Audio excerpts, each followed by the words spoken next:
nous arrive de recommander à nos amis d'aller voir un dentiste ou d'aller voir un kiné qui nous paraît bien. Et pourquoi est-ce que finalement on ne recommanderait pas à nos amis d'aller voir Jésus? Vous, c'est quoi qui vous motive à parler de lui? La joie de savoir qu'on est sauvé par lui.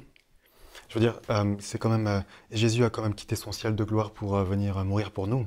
Et dans les autres religions, j'ai pas le souvenir d'un tel sacrifice d'amour. Quand on regarde bien, ça existe nulle part.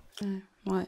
Et moi, je me dis que de connaître Jésus, ça m'apporte tellement de joie, tellement de paix dans mon cœur que j'ai envie que les autres puissent expérimenter la même chose. Donc j'ai envie de leur partager ce que moi je vis en fait dans mon quotidien. Oui, je crois que ce qui nous donne envie de parler de lui, c'est parce que tout ce qu'il nous a apporté, c'était une super bonne nouvelle. Et il nous a pardonné tous nos péchés en donnant sa vie. Il a complètement transformé notre vie, en tout cas la mienne. Et c'est vraiment quelque chose que moi, j'ai envie de partager à d'autres. Et je me demandais finalement comment est-ce que notre histoire va pouvoir nous encourager à ça. Parce que je crois que c'est vraiment important qu'on le fasse. Si les gens n'entendent pas parler de lui, ils n'auront jamais vraiment l'option de le choisir. Oui, c'est vrai, ils ne pourront jamais avoir une totale liberté de choix. Si tu n'as pas toutes les options, oui, tu ne peux pas décider de suivre Jésus à ce niveau-là, c'est sûr. Et moi, ça, c'est vraiment quelque chose en fait qui a changé ma perspective. Dans ma vie de chrétienne, au début, je ne pensais pas que c'était important que je parle de Jésus à d'autres, que je le recommande à d'autres, comme un bon dentiste. Mais finalement, un jour, Dieu m'a touchée vraiment par sa grâce. Il m'a fait comprendre qu'il m'aimait sans aucune condition et que la seule chose que j'avais à faire, c'était d'accepter qu'il fasse partie de ma vie, de reconnaître ce qu'il avait fait pour moi.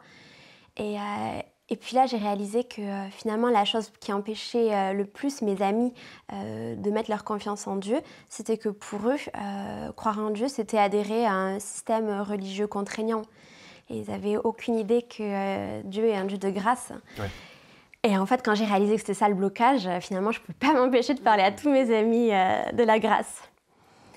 Et vous, c'est quoi qui, dans votre histoire, vous encourage, vous aide à parler de lui à d'autres ? Moi, je sais que c'est vraiment à un moment donné dans ma vie où j'ai compris que Jésus, c'était la seule valeur sûre et qu'il serait toujours là pour moi. Et vraiment, à un moment donné, je me suis dit, mais je le troquerai pour rien au monde. Et je veux le garder. Je sais qu'il est le seul à me comprendre, à savoir vraiment tout de moi. Donc je veux pas l'échanger, quoi. C'est ça, il nous donne une qualité de vie qu'on retrouve nulle part ailleurs. Et avec lui, on a le meilleur. Et moi, je dis aux autres, t'as pas envie d'avoir le meilleur? Donc ça me pousse à aller vers les autres et à leur parler de Jésus, quoi. Oui, c'est ce qui s'est passé dans la Bible. Ouais. Les gens étaient touchés par Jésus et ensuite ils parlaient de lui. On a l'exemple de Paul. Paul, sa vie, elle a été radicalement changée. Et finalement, son premier but, c'était de pouvoir parler de celui qui l'avait sauvé. On a aussi plein d'exemples, mais entre autres celui d'un aveugle qui raconte à tout le monde, j'étais aveugle et maintenant je vois. Il était poussé à le faire. Et je crois que c'est ce que Jésus aussi veut qu'on fasse, qu'on puisse donner cette option-là à d'autres. Il nous demande de partager l'évangile dans le monde entier. Et souvent, ce qui est le plus pertinent à raconter, ça va être de raconter notre histoire avec lui.